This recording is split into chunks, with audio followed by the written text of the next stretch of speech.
It took a minute, but the Rangers are officially eliminated with what might be the most pathetic loss of the season.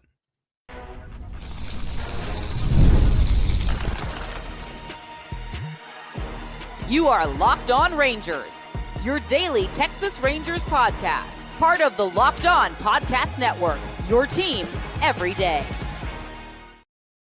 You are locked on the Texas Rangers, the first and best daily Rangers podcast. I'm Bryce Patrick, a cripplingly addicted Texas Rangers fan, covering this team for 12 seasons, including all 7 as the founder and host of this podcast. Thank you all so much for making Locked On Rangers your first listen every single day. If not already, you can follow me on Twitter at Bryce Patrick. You can follow the show at Locked On Rangers. Hit subscribe on your favorite podcasting platform and on YouTube, where the best way you can help grow the show is to comment nearly any single thing below.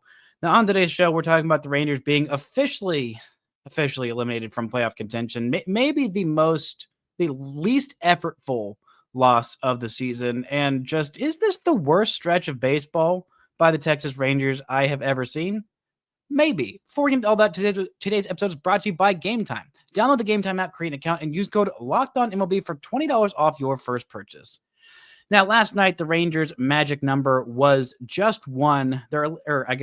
Tragic number was just one. All they needed was to lose one game with the Boston Red Sox to win one game. And while both happened, the Rangers ended up losing this one in just brutal fashion to the lifeless Minnesota Twins. I mean, this was one of the worst games of baseball I've seen in a long time for a variety of reasons. Number one, you're losing to the Twins, who sold off quite almost half of their team at the deadline. They are literally playing with about half of a AAA roster, and it was not close. It was not particularly close. I mean, Patrick Corbin was bad. The bats were bad outside of Jock Peterson, who homered on one of the first pitches that he saw. And then after that, this offense said, what if we got 3 singles and then called it a day? We're done. So that's all we want to do today. It was brutal to watch. I mean, just up and down, basically everybody in this game outside of Peterson, even Peterson, he went 1 for 3 with a homer and a strikeout, which it feels so weird to see him in the leadoff spot. But I guess you try anything at this point. I mean, it is just what more can you do at this point? And not only that, but they had multiple injuries happen, either one during the game, one before this game with Josh Smith. We'll talk about that a little bit later on when we talk about the offense, but I want to focus on the pitching. It was tough. This was a tough game for Patrick Corbin. Overall, he has done what has been asked of him for the most part, but at this point in the season, if you were in postseason contention, I do not think Patrick Corbin would be getting any starts. Had this Rangers offense or pitching rotation been even mostly healthy at this point in the season, I think, or had they even been in contention, I would much rather have Jacob Latz going out there every 5th day than Patrick Corbin, because there were just a couple of things that were just the whole of this pitching staff. The main egregious flaw is the number 9 hitter. And this has happened multiple times where the Rangers pitchers, it drives me insane, especially when your leadoff guy is by far the best guy in your lineup, which is Byron Buxton. You do not want to face him with an extra batter on base. You would rather face him with the bases empty, preferably with 2 outs, so that he can't, start anything. But they go in and they face this batter 4 times. One time he gets a single, which is a miracle because of how poorly he's hitting. They walk him twice and they hit him once. He reaches base all 4 times. Now, on the year, he has a 179 batting average, a on-base percentage below 300, and has a 517 OPS. A 517 OPS. You're walking this guy multiple times on 4 pitches that were not particularly close against a the worst hitter in this lineup on a team that is one of the worst in baseball. You are not going at this guy. What in the heck are you freaking doing? What are you doing? Not going after this guy. So you're like, oh, let me give Byron Buxton a free base runner. Let me just give that to the best hitter in this lineup by a million miles. That seems like a smart way to go about attacking things. I mean, even when he was given a gift of a lead in that second inning, he walks the first batter he sees on 4 non-competitive pitches, and then And then lets a catcher steal a base on it. Lets a not very speedy base runner steal a base on him after he already picked him off. He picked him off so poorly that even though he was called out on the field, he ends up making it all the way to second base because of a late and slow pickoff move and not a great throw over to second base by Jake Berger at first. This is just some sloppy, miserable baseball to watch. And Hoby Milner just had himself. I would be very fine if I did not see Hoby Milner again for the rest of this season. I mean, he comes in, he faces 3 batters. He lets all of them reach. He does not get a single out. There have been so many times he's done that over the last 2 months or so. I mean, Hoby Milner has been run well past into the ground. He is in the core of the earth. He has been run into the ground so much. And Cole Winn has to come in and save his bacon. And, he does. Cole Winn, one of the few pitchers that had a overall good day, only allows a hit in 2 shutout innings of work, strikes out a pair, and lowers his season ERA down to 1.51. That's awesome. That is a awesome thing, a good thing that happened in this one. Jacob Webb coming in a tough situation and mostly getting out of it. His season ERA is now down below 3.2. That's pretty impressive. I mean, Chris Martin comes in, gets a couple out. Danny Coulomb comes in, lowers his season ERA to 2.36 against his old team. I mean, sure, fine, good enough. But Patrick Corbin not even being able to make it through 4 innings against a team that is just so incredibly broken and beaten down. Not being able to make it through 4, giving up a couple of runs in 3 2/3, and could have been worse had Jacob Webb not been able to work out of a jam. That's just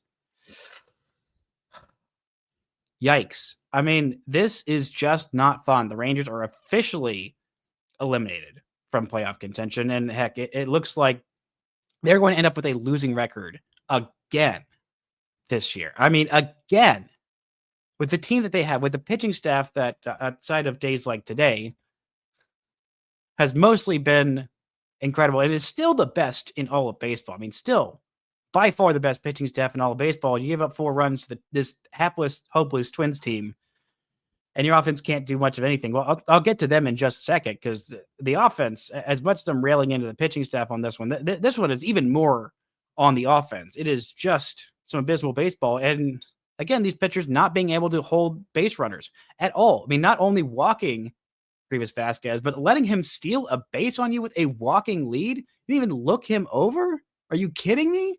You let a catcher, the 9-hole hitter with a 517 OPS and absolutely 0 speed, not only get a free pass on base, but steal second? That is just embarrassing. This team is just embarrassing at this point. They have one of the best run differentials in all of the American League, and they are an embarrassment right now. They are on an 8-game losing streak, and they might finish the year on a 13-game losing streak. They were 9 games up above 500 when they started this losing streak. Now, they're one last shot of being at 500 and maybe even going below it if this losing streak continues. Heck, if they can't, they're going to have to win at least 1 game. They're going to win these next 2 against the Twins and win at least 1 game against the Guardians to not finish with a losing record when they have a massively positive run differential on the season, because they have the best pitching staff in baseball and a offense that should have been at the very least good, probably great, but has actually been terrible. Just like this terrible, terrible loss last night. But compared to what the pitching staff did last night, the offense was just an absolute travesty. We'll talk about that and more right after this. This show is brought to you by Rugiet. What do you get when you have the bald eagle standing on top of a silverback gorilla riding a T-Rex? Confidence. Pure confidence. If you're looking for something beyond the usual pill, it's time to meet Rugiet Go Long. Go Long combines 2 doctor-trusted recommended medicines in 1 dual-action formula so you can go the distance. The effects can last up to 36 hours. That's confidence all day, all night, and even into the next day. The process is simple. Connect with a board-certified doctor 100% online, and if prescribed, your treatment ships discreetly to your door. If prescribed, your treatment ships right to your door. Ready to level up your confidence in the bedroom? Head to rugiet.com and use promo code LOCKEDONMLB for 15% off your first order. That's rugiet.com, promo code LOCKEDONMLB. Make sure to use our code so they know we sent you. The show is also brought to you by Gametime. There's nothing like catching a baseball game live. The energy, the crowd, the chance to see your team in person, or maybe not your team, but maybe somebody else's team in person, or maybe just not a baseball game for these Texas Rangers. But if you want to go to a Texas Rangers game, I bet they've got some incredible deals with Gametime. Buying those tickets, that is the toughest part. Maybe the second toughest part as opposed to just watching this Texas Rangers squad. But man, I bet Gametime has got some incredible deals. It is such a great way to get your tickets.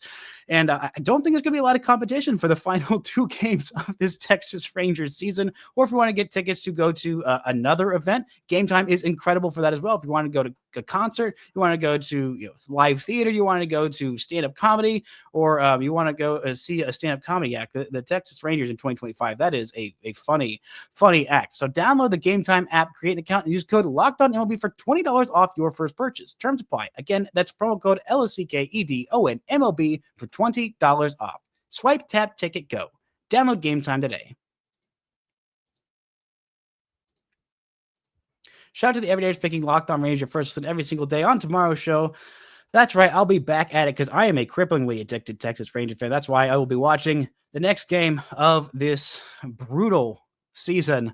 Maybe the Rangers finally snap their season-long 8-game losing streak with Jacob deGrom on the hill in his almost assuredly final start of the season, his 30th of the year. And I told you on yesterday's show about 6 things to watch between now and the end of the season. While one of them or 2 of them might be done after tonight's game, it is going to be fun to watch Jacob deGrom. No matter what else is going on with this team, Jacob deGrom is fun. But I really hope this offense doesn't poop the bed like they did last night, because this was a travesty of an offensive performance. After reaching base on a single by Alejandro Ozuna in the 4th inning, the Rangers had 10 straight hitters retired in a row. Now, you may be thinking, okay, well, what if the guy they're facing was actually really good? What if he's just having a good day? What if he is a really talented pitcher shutting this Rangers offense down? No, that was not the case. This is Zebby Matthews, and I don't mean to just absolutely clown on the guy and dunk on him, but because he had an incredible night. But this Rangers offense made it pretty darn easy on him. Heading into this game, this man had a 5.97 ERA.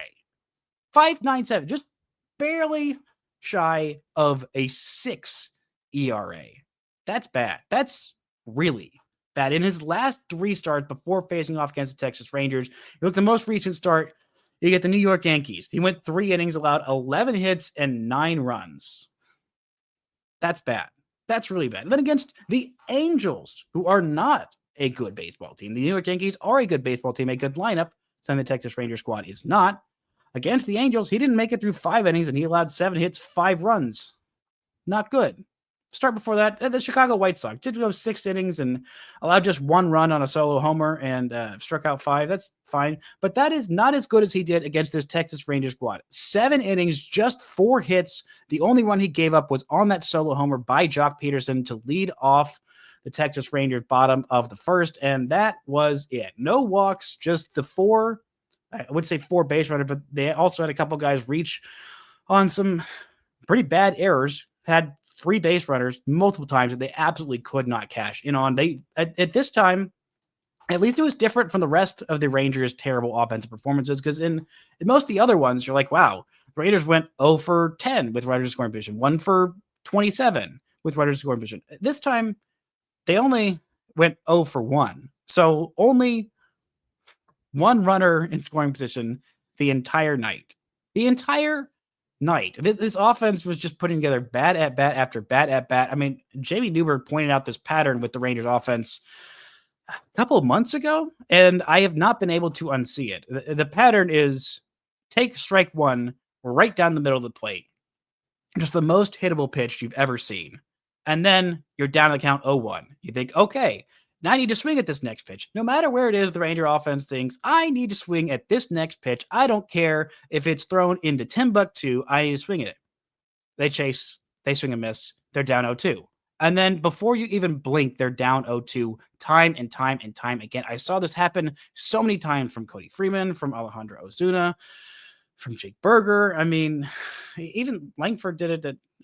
Actually, he didn't do it last night, but he's done it his fair share of times as well. We've seen it a lot from Jock Peterson too. I mean, it is just tough. And just seeing this offense do absolutely nothing against a guy who has been really bad all year. They made him look incredible. They retired 10 in a row from Alejandro Ozuna's single in the 4th inning all the way until the 7th inning. And the only thing that broke that up was reaching on an error. That was the only other base runner they had after the 4th inning. And they didn't have that many before it. A couple of them were free base runners by some errors by the Twins, but they still couldn't do much of anything in it. And the offense that had already been bad, had already been beaten up and banged up. I mean, Corey Seager and Marcus Semien are officially done for the year, which I don't know why they took until 5 games left to announce that. I thought, once the losing streak hit 5 games, it was like, yeah, these guys aren't coming back. Once Corey Seager didn't come back in that series against the Marlins, I thought we all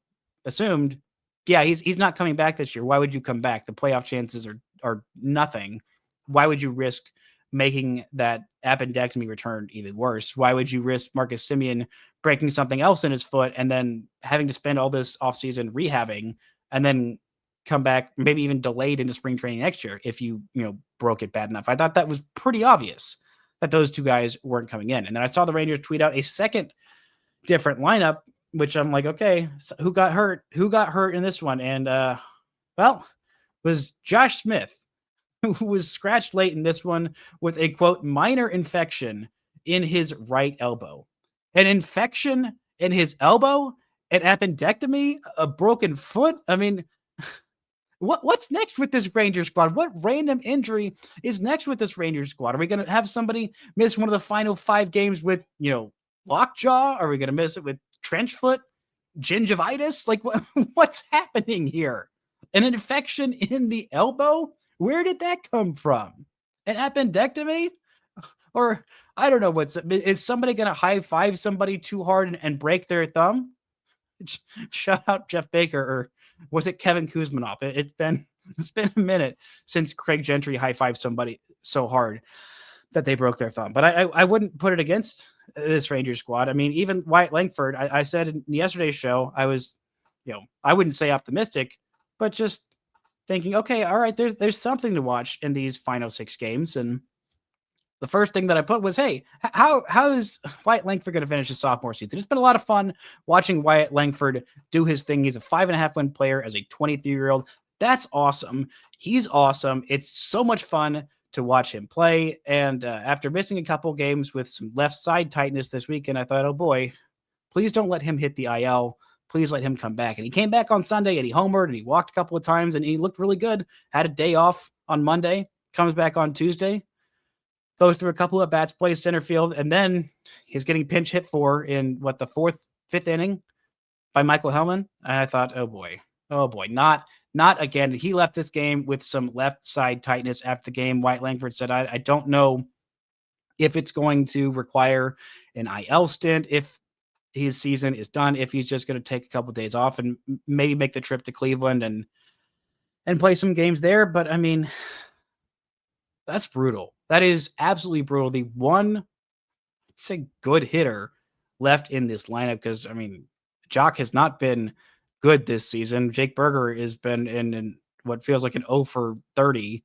I think it's just 0 for 14 at this point, but the quality of that bats made it feel like, 2 strikeouts when he strikes out. It's been so unfun to watch. This team is not fun. This team is not just boring. They are bad. They are deeply, painfully embarrassing to watch at this point in the season. And I really wish that this were a video game, because at this point, I would be hitting sim to the end of the season. This show is brought to you by FanDuel.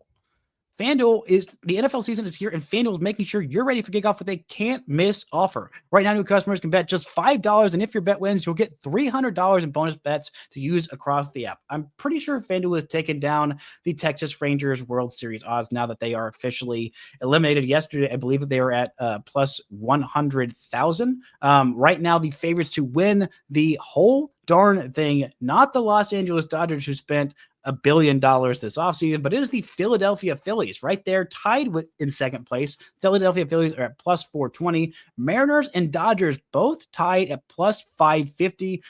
The Mariners have been on one as of late, and so I totally get why they have the best odds in the American League and the second best odds in all of Major League Baseball to win the World Series this year. So are you ready to play? Download the FanDuel app now by visiting FanDuel.com to get started. That's FanDuel.com to place your first $5 bet. Shout out to the everydayers making Locked On Rangers first listen every single day. After every single game, Jeff Biggs is with you with a Locked On Rangers postcast, reacting live to all 5 games that are left this season. Shout out Jeff Biggs and a tough first year. A lot of fun, a lot of highs and lows. Jeff Biggs has been with you through all of those. After every single game, it's live in your Locked On Rangers podcast feeds on YouTube and wherever you get your podcasts. Now, this stretch has been brutal. Rangers have lost 8 straight games despite being 9 games above 500. They really had some hope there before that last loss to the Mets that just started everything that has gone downhill since then. And this is some of the bleakest baseball I can remember watching. I mean, I've been covering the Texas Rangers for 12 years. I mean, I watched some bad Rangers baseball before when I was just a casual fan when I was a child. But I mean, in terms of the being locked in for every pitch of all 162 in the last, 12 seasons now, this is about as bleak a stretch as I can remember. It's right up there with, all of 2014, everything in 2020 that happened after that first grand slam to San Diego, where things just went off the rails in a hurry. Thankfully, the Rangers were able to be terrible for half of a 60 game stretch as opposed to just a full 162. I mean, they really only had 2 just straight up bad years that they were just truly tanking. And because they were so bad in the back half of 2020, that let the Rangers pick second in that 2021 draft where they got Jack Leiter. And then in 2022, where they got Kumar Rocker because they were so terrible down the stretch in 2021. That, I think the last half of 2021 was maybe the most brutal, prolonged stretch of baseball that I've seen by these Texas Rangers in my 12 years of covering this team. I mean, it's definitely, I'd say, the worst stretch in at least the 7 years I've been doing this podcast.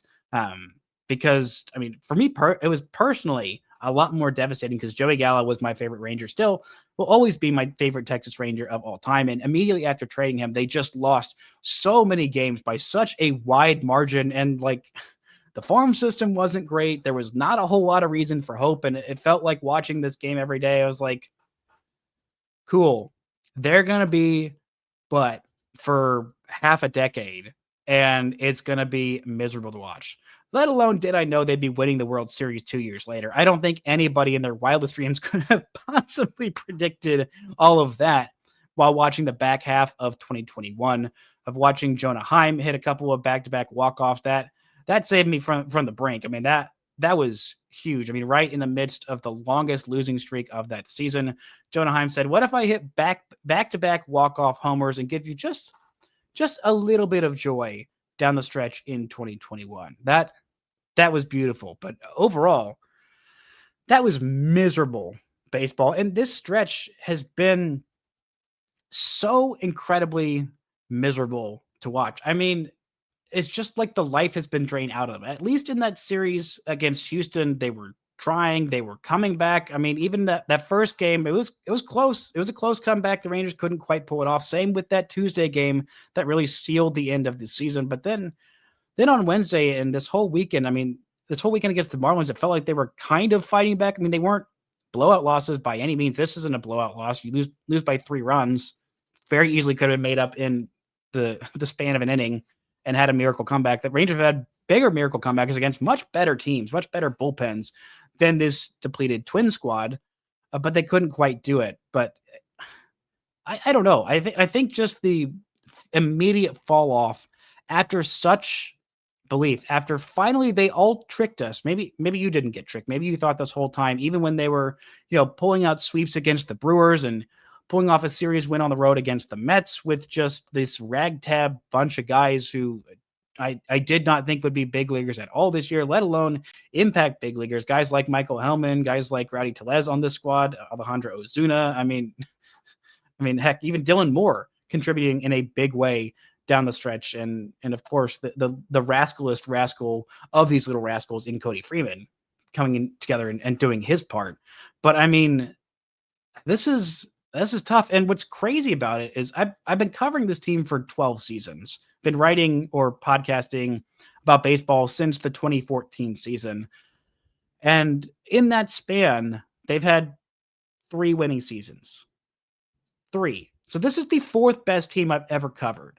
And heck, maybe the squad at times felt like they could have been better than that 2015 or 16 squad. I know the 2016 squad won 95 games. That did not feel like a 95 win team. The 2023 Rangers, that felt more like a 95 win team. I mean, by their expected wins losses, both last year and this year, these both should be, 2023 should have been at least a 95 win team. This team right now with their Pythagorean record would be 88 and 69. That's pretty nice. That's 9 games better than they actually are. And they're probably going to end with a positive run differential. It's probably not going to be particularly close at this point. It'd be really difficult to finish with a negative run differential unless they lose, even if they lose 10-0 for these final 5 games, they'll still have a plus 30 or so run differential, because right now they've scored 663 runs. They've given up 584 runs. I mean, that's nearly a plus 80 run differential. And so that's still plus 30 if you lose by 10 every single game from now until the end of the season, which I don't think is going to happen, because I don't think the Guardians or the Twins are going to score 10 runs in multiple games in both the series, because the pitching staff, it's just too good. It's just too good. And this team has been just too good to be this bad. But here we are. Here they are. I mean, this is not fun. This is not fun baseball. This is painful to watch baseball. I mean, it is just, it's awful. It is just flat out awful. There is nothing more to say about it than they are just straight up bad. They are unfun. They are the same darn thing that they've been all year long. That might be the most frustrating part, is that they're not changing. They're not new. They're not interesting. There's not much to look for. I mean, even in a lost season, I mean, I really I want this season to end now. I mean, I would love to see another start from Decklighter and from Tyler Mahle. It's been fun to watch this year. Jacob deGrom is always very, very fun to watch. I don't want to watch another start of Merrill Kelly in a Texas Rangers uniform. I don't. I straight up don't. It has been tough. It has been not what the Rangers asked for, not what they traded for by any means. And same with what they signed for in the offseason. I mean, I talked about it on yesterday's show. I don't envy Chris Young. I don't envy his position right now of what the heck do you do with this team? Because, I mean, after 2024, you thought, okay, maybe everybody bounces back. Even he wasn't banking on just everybody bouncing back. He added enough around the edges, bringing in Kyle Gashioka. That's been a good addition. He has been a good player for the Rangers so far this year. He brought in Jock Peterson. That was one of the best bats available on the market outside of, a couple of big superstars. Maybe you bring in Kyle Schwarber. I don't know. You can't really afford him to have, 2 different DH only guys out there, unless you can just ship off, unless somebody thinks Jock Peterson is fixable and they want to take him off your hands. That's not going to happen. There's no way somebody's going to try and trade for a guy with a 623 OPS at age 34 and think, oh yeah, this guy looks like he's gained 40 pounds in the last 2 years. That's a guy who is on the upswing. I don't see that happening. So the Rangers are just kind of stuck. And at this point, I mean, Bruce Bochy's contract is up. It's up after this year. And while I don't know if he's going to retire, he hasn't given any indication that he is going to retire. All the chatter and, scuttlebutt around Bruce Bochy is that, he still loves doing this. He must love baseball more than I do, because I don't know how you love doing this after, after 2023, it's easy. Oh yeah, I missed this so much. I love this. Oh my gosh, going through the ups and the downs of this team and, pushing them across the finish line, making them believe in themselves when nobody else is believing in them, having fun, winning baseball games 2020. That's fun. Underachieving 2 years in a row with massive expectations, that's not fun. That's not fun at all. Watching this team struggle time and time again to do the same thing over and over again down the stretch for 2 straight years, that does not feel fun. That does not feel like a reason to, stay at it when you're already a first ballot Hall of Fame manager, already considered by several, myself included, to be the best manager to ever do it. You have nothing more to prove. And even if he does stay in the game, I mean, what's stopping him from going back to San Francisco? The regime that kind of not pushed him out, but basically pushed him out, they're done. Now it's Buster Posey, his golden boy catcher, the guy who helped him win 3 World Series in the span of 5 years. He is running the show. He is the one in charge of everything over there. And they've got a decent baseball team. I mean, I don't know if they're eliminated from playoff contention just yet. They're scratching and clawing and just outside of it. They've got some really talented players over there. And maybe he wants to go back to the Bay Area. Maybe he wants to go and try and win a 4th championship with San Francisco. Maybe he wants to pull out that even year magic back in San Francisco. I don't know. I don't know what you do to fix this squad, but I do know there's nothing fixing this 2025 squad because, unfortunately, officially, they are out of it. That's going to do it for today's show. Thank you all so much for listening and subscribing. And until next time, find some way to enjoy baseball.